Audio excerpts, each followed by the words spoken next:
तो अब हम सीखने वाले हैं मिक्स्ड फ्रैक्शन। मिक्स्ड फ्रैक्शन मिश्रित भिन्न। मिश्रित भिन्न में हमें क्या करना होता है, किस तरह से सोल्व होता है। तो मैंने सारे के सारे टाइप के सवाल ले लिए, जो कि इनमें से कुछ ऐसे भी है जो समझाने के लिए, कुछ ऐसे हैं जो पिछले साल आए हुए सवाल है।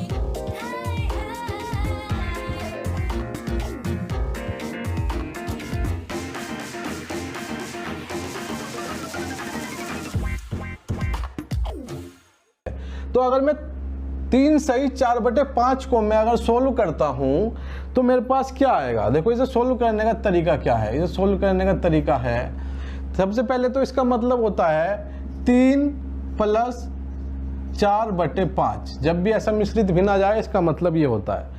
अब इसका क्या कर सकते हैं, देखो अब इसके पास क्या, जिसके नीचे डिनोमिनेटर में हर में कुछ नहीं होता उसके हर में क्या होता है, 1 होता है। तो अगर मैं इसे जोड़ लूँ, मतलब जोड़ेंगे कैसे, इसका जो हर है वो समान करना पड़ेगा, 5 और 5 करना पड़ेगा। तो 5 से मैं गुणा करूंगा ऊपर और नीचे और 5 से ही ऊपर करूंगा। तो हमारे पास क्या आ जाएगा, हमारे पास जो बन जाएगा अब अगला वो बन जाएगा 5 × 3 = 15/5 + 4/5, ये हो जाएगा 19/5। ठीक है। इसका दूसरा तरीका भी है, हाँ मुझे पता है आप दूसरे वाले तरीके की बात कर रहे होंगे, लेकिन ये तरीका क्या है जानना जरूरी है कि इसके बीच में ये प्लस का निशान होता है। अगर ये आप नहीं जानोगे तो आप घटा करते हुए माइनस करते हुए आप गलती कर दोगे। सिंपल सा तरीका है, वो सभी को पता होगा। 5 × 3 = 15 यहाँ पे गुणा करना होता है और फिर जो आ जाएगा उसे यहाँ पे जोड़ दो, और जो हर है वो हर ऐसा कैसे ही रहेगा। जैसे कि 5 × 3 = 15 और 4 कितने हो गए, 19। तो ये हो जाएगा 19 बटे जो हर है वो 5, ऐसा कैसे ही लिख देंगे। ठीक है जी। अगर मैं इसकी बात करूं, अब दूसरे वाले सवाल पे आ जाते हैं। दूसरे वाले सवाल पे क्या होगा, इसमें क्या है हम देखेंगे। क्या ये क्या है, होल नंबर है 2 और 3। मैंने क्या बताया था, इनके बीच में प्लस का निशान होता है। तो मैंने क्यों बताया था, ताकि आपको रटना ना पड़े। क्या नहीं रटना पड़े, मैं इसके नीचे अगर बीच में प्लस लिख लूं तो कोई दिक्कत है नहीं है। तो हमारे पास आ गया 2 + 1/2 + 3 + 1/2। सिंपल सी बात है। तो जो ये तो होल नंबर है, ये पूरे के पूरे 2 और 3, ये क्या है, इसमें तो कोई दिक्कत नहीं है, तो फ्रैक्शन नहीं है, इसे तो हम सीधा जोड़ सकते हैं। तो 3 और 2 कितने हो जाएंगे, मैं सीधा लिख दूंगा 5 प्लस, और क्या बचा हमारे पास, 1/2 + 1/2 हमारे पास बच गया। अब क्या है, अब देखिए क्या, 5 तो अलग हो गया हमारे पास, और क्या है 2, यहाँ पे भी 2 है और यहाँ पे भी 2 है। 2 भिन्न है हमारे पास, 2 फ्रैक्शन है, दोनों के क्या है, डिनोमिनेटर सेम है, हर सेम है, तो हम डायरेक्ट जोड़ सकते हैं इसको। तो क्या हो जाएगा, 5 प्लस, यहाँ जोड़ूंगा मैं 1 + 1/2, ये हो जाएगा 5 + 2/2। तो ये हो जाएगा, ये कट जाएगा 1, तो यहाँ पे उत्तर आ जाएगा 6 का। अब इसके बारे में देखते हैं। इसमें क्या है, बीच में प्लस है और यहाँ पे माइनस है। ठीक है। तो अब क्या होता है, अब मैं बताऊं आपको। अगर इसके सामने देखो ये प्लस है, ये मैं प्लस का निशान लगा दूंगा, मैं लगा दिया, + 2/3 + 6, और यहाँ पे भी प्लस का निशान लगा दूंगा 1/3। लेकिन अब क्या है, अब आ गया हमारे पास ये माइनस। अब जब ये माइनस आ जाता है तो यहाँ पे भी बीच में माइनस आएगा, मतलब कि जो आपके पास सामने होगा वही बीच में आएगा। यहाँ पे सामने क्या है, प्लस है, अगर कोई चिन्ह नहीं होता तो प्लस का साइन होता है। तो यहाँ पे भी अंदर प्लस आ गया, यहाँ पे प्लस था तो अंदर प्लस आ गया, यहाँ माइनस था यहाँ पे भी अंदर माइनस आ गया। तो अब हमारे पास क्या हो गया, अब हम इनको अलग अलग करके लिख लेंगे। तो हमने जो होल नंबर है 5, 6 और 3, तो हमने जो 5, 6 और 3 को अलग अलग करके लिखूंगा तो मेरे पास क्या आ जाएगा, 5 और 6 भी प्लस का है, +6, और यहाँ पे 3 माइनस का है तो -3। ये मैं अलग लिख लेता हूँ। और क्या है हमारे पास, प्लस, ये क्या हो गया 2/3 + 1/3, ये वाला 1/3 में ले लिया। अब इसके बाद इस वाली की बारी आई तो ये क्या है, -1/3 है। तो यहाँ पे हमने देखा, अगर मैं इसे सोल्व करूंगा तो ये क्या हो जाएगा, 6, 5, 11, 11 में से 3 गए, कितने बचे, 8 बचे। तो ये कितना हो जाएगा, 8। तो ये आ गया हमारे पास, ये वाला सोल्व करने के बाद। अब अगले की बारी आएगी तो हमने देखा क्या हर सेम है, यहाँ पे हर 3 है, यहाँ पे भी 3 है, यहाँ पे भी 3 है, तो ऊपर वालों को क्या करेंगे, डायरेक्ट जोड़ घटा कर देंगे। तो 2 और 1 कितना हो गया 3, और 3 में से 1 गया, कितना बचा 2, तो ये हो गया 2/3।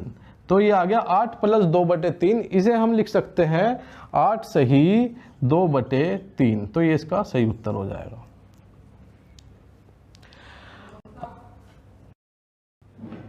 तो अगर मैं इसकी बात करूं तो ये वाला जो सवाल है, इस सवाल में और इस सवाल में क्या अंतर है? इस सवाल में सिर्फ इतना अंतर है कि यहाँ पे तो मैंने क्या है, सारे के सारे जो हर थे वो समान दिए थे। यहाँ पे भी 2, यहाँ पे भी 2, यहाँ 3, यहाँ 3, यहाँ 3। तो जो डिनोमिनेटर है यहाँ पे सेम दिए थे, लेकिन यहाँ पे डिनोमिनेटर 4 हो जाता है और ये 2 हो जाता है। इससे क्या दिक्कत आने वाली है हमें, ये देखने वाली बात है। तो यहाँ पे क्या है, यहाँ पे कोई साइन नहीं है, तो बीच में किसका, प्लस का साइन हो जाएगा। यहाँ पे प्लस का साइन है तो यहाँ अंदर भी प्लस का साइन हो जाएगा। ठीक है, कोई दिक्कत वाली बात नहीं है। उसके बाद हम क्या करेंगे, जो ये होल नंबर है, जो पूरे नंबर है, बटे में नहीं है, उन्हें तो हम अलग लिख लेंगे या सीधा जोड़ लेंगे। तो दोनों प्लस के हैं, तो 3 और 2 कितने हो जाएंगे, 5। तो 5 तो ये हो गया हमारे पास। या फिर डायरेक्ट नहीं करते तो 2 + 3 तो हमारे पास अलग ब्रैकेट में हो गया, और अंदर क्या बचा, 1/4 + 1/8। तो इसको हमें क्या करना पड़ेगा, इसके हर सेम करने पड़ेंगे। यहाँ पे 8 है तो यहाँ 4 की गुणा भी मैं 2 से करूँगा, नीचे गुणा करूँगा तो ऊपर भी करनी पड़ेगी मुझे। तो यहाँ पे अब ये क्या बन गया, ये तो 3 और 2 5 हो ही गया, लेकिन क्या है जो दूसरे वाला है अंदर ब्रैकेट, ये क्या बन गया, ये बन गया 2/8 + 1/8। ठीक है, अब क्या है, हमारे पास हर डिनोमिनेटर सेम हो गए, यहाँ भी 8 हो गए, यहाँ भी 8 हो गया। तो यहाँ पे हम डायरेक्ट जोड़ सकते हैं, ये कितना हो गया, 2 और 1 3, 3/8। तो हमारे पास क्या आ गया, 5 + 3/8। इसे हम डायरेक्ट लिख सकते हैं 5 सही 3/8।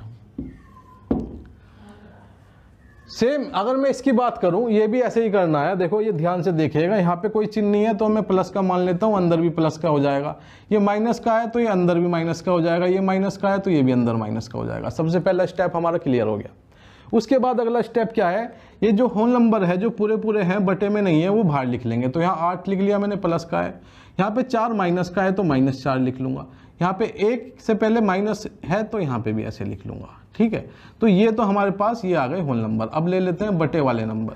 तो बटे वाले नंबर क्या है, 1/3 प्लस का है, वो भी 1/3 प्लस का है। फिर 2/6 माइनस का है, 2/6 माइनस का है। उसके बाद में देखूंगा तो 1/9 किसका है, माइनस का है, तो 1/9 माइनस का हो गया। इसे मैं फर्दर सोल्व करूंगा। देखो 8 में से 4 गया, 4 बचे, फिर 4 में से 1 गया, कितने बचा, 3 बचा। तो ये तो आ गया 3। अब मैं इसकी बात करूं तो क्या है, यहाँ पे 6 है, 9 है, तो इसका एलसीएम लेना पड़ेगा। या फिर इसे तुम समान कर सकते हो तो कर लो। तो समान कैसे होगा, देखो 9 6 54, ठीक है, 9 6 54 या 9 दूनी 18, तो इसका 18 एलसीएम आ जाएगा। आप ऐसे भी करके देख सकते हो, 9 6 3, इस तरह से आप एलसीएम ले सकते हो, इसका कोई दिक्कत नहीं है। तो हमें पता चला इसका 18 एलसीएम होना चाहिए। तो 3 को 18 बनाने के लिए 6 से गुणा करनी पड़ेगी, नीचे गुणा 6 से करिए तो ऊपर भी करनी पड़ेगी। ऐसे ही जो 6 है इसको 18 बनाने के लिए 3 से गुणा करनी पड़ेगी, तो 3 से अगर मैं नीचे करूँगा तो ऊपर भी करनी पड़ेगी। ठीक है, अब आ जाता है 1/9। इसको 18 बनाना है मुझे, तो क्या करूंगा मैं, इसको 2 से गुणा करूंगा, नीचे करूंगा तो ऊपर भी करनी पड़ेगी। ठीक है, तो हमारे पास अब कुछ ऐसा दिखने वाला चीज़ आ गई। इसको सोल्व करने के लिए तो हमारे पास क्या आया, 6 एकम 6, 6/18 प्लस 3, सॉरी आला 6/18।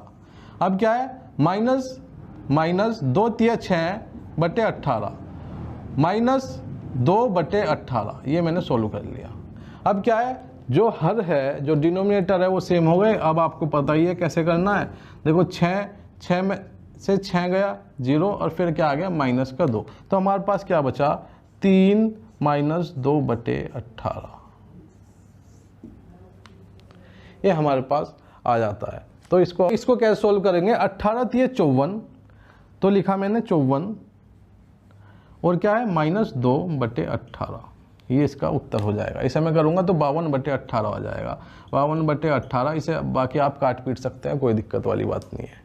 ठीक है, तो मैंने ये कैसे किया है, 18 × 3 कितना हो गया, पहले गुणा करी, और जो यहाँ पे अगर ये प्लस होता तो प्लस कर देते, माइनस है तो माइनस कर दिया मैंने। तो 18 × 54 माइनस 2/18। 18 को यहाँ से काटूंगा मैं, 4 × 4 सॉरी यहाँ से काटूंगा तो कितना आ जाएगा, 26/9 आ जाएगा। 26/9 इसका सही उत्तर हो जाएगा।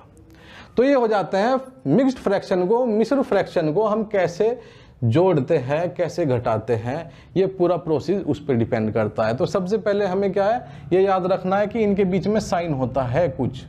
तो अगर मैं लिखता हूँ 3/3 सही 4/5 और यहाँ पे कोई साइन नहीं है, तो बीच में इसका मतलब प्लस का साइन है।